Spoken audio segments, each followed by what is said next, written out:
गम इस बात का नहीं है कि वो बेवफा निकला, गम इस बात का नहीं है कि वो बेवफा निकला, अफसोस महज इतना है कि उसे क्या समझा था और क्या निकला। और जो वफा लुटियंस दिल्ली के एक बंगले की मोहताज हो जाए, वो वफा किस काम की? वो कल जाती है आज जाए।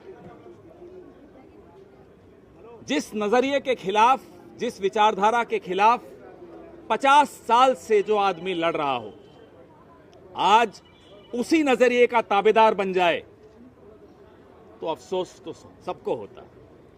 ना केवल हमें हो रहा है, अफसोस आज उनको भी हो रहा है जिनकी वो खिलाफत करते थे। जो हमारे नहीं हुए वो तुम्हारे क्या होंगे। आज जब वो बादशाह सलामत की शान में कसीदे पढ़ते हैं तो हंसी आती है। जिसको खुदा माना था हमारे कुछ कार्यकर्ताओं ने, वो बुत मिट्टी का भी नहीं निकला।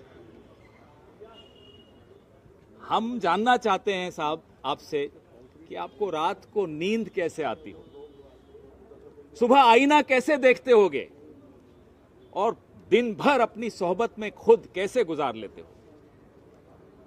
ख्याल तो आता होगा और वो ख्याल सताता भी होगा कि जिस पार्टी ने एक कार्यकर्ता को इतना बड़ा नेता बनाया, ऐसे ऐसे पद दिए कि वो एक कद्दावर नेता की श्रेणी में आ जाए, आज वो उसी पार्टी को कोस रहे हैं।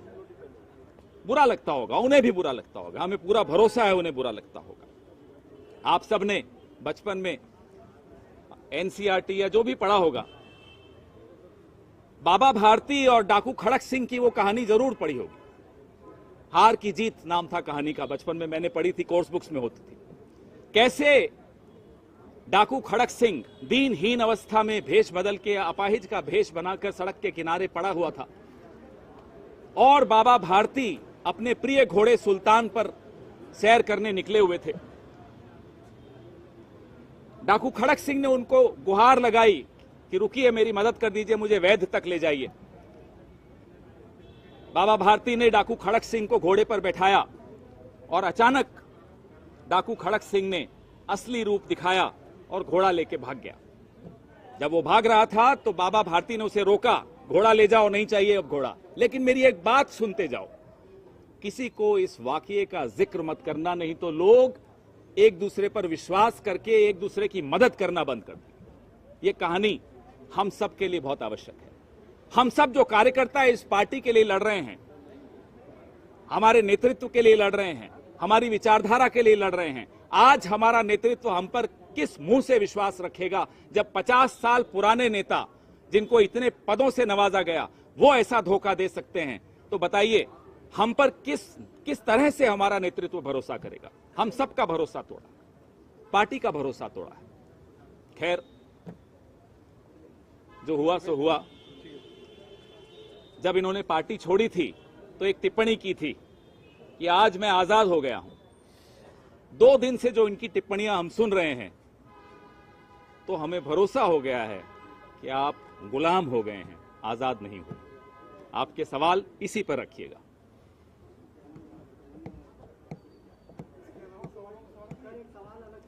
पहले इस पर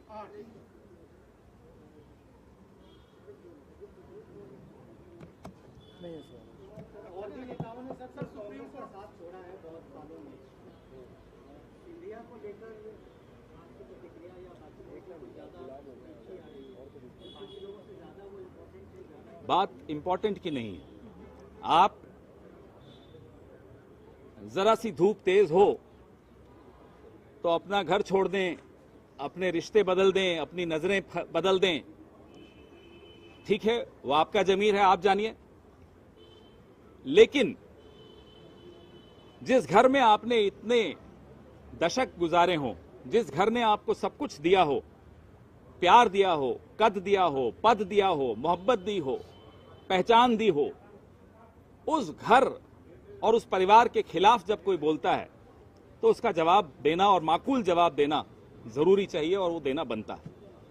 वो आपने नाम लिया उनका, जो खुद अपने आप को महाराज कहलाने बहुत पसंद करते हैं और महाराज नहीं बोलो तो आपकी तरफ देखते भी नहीं हैं। और मैं तो ज्योमेट्री भी उन्हीं को देख के सीखा हूं। किस एंगल पे उनके सामने झुकना है वो बड़ा ध्यान से बारीकी से देखते हैं। मैं ज्योमेट्री में बड़ा कमजोर था, लेकिन सिंधिया साहब को देखा तो ज्योमेट्री समझ में आ गई कि कितनी डिग्री पे झुकना है उनके सामने तो वो प्रभावित होंगे, वो प्रसन्न होंगे, उनके चेहरे पे मुस्कान आएगी। वो आज टिप्पणी कर रहे हैं कि फर्स्ट सिटीजन कौन है, वो अपने आप को हमेशा फर्स्ट सिटीजन मानते हैं। संविधान में महाराज नाम की कोई व्यवस्था है नहीं।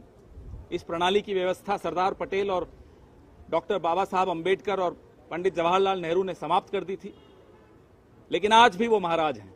महाराज पर क्या बोलें। सर, एक सुप्रीम कोर्ट ने अभी एक याचिका खारिज की जो 14 विपक्षी दल गए ईडी और सीबीआई के गलत आपके मुताबिक भेजा इस्तेमाल करें, उस पर हमारे डॉक्टर अभिषेक सिंह भी आपसे मुखातिब होंगे, जल्दी ही होंगे, वही उस पर चर्चा करेंगे। इस खबर को अभी लाइक करें, शेयर करें, अभी चैनल को सब्सक्राइब करें और घंटी जरूर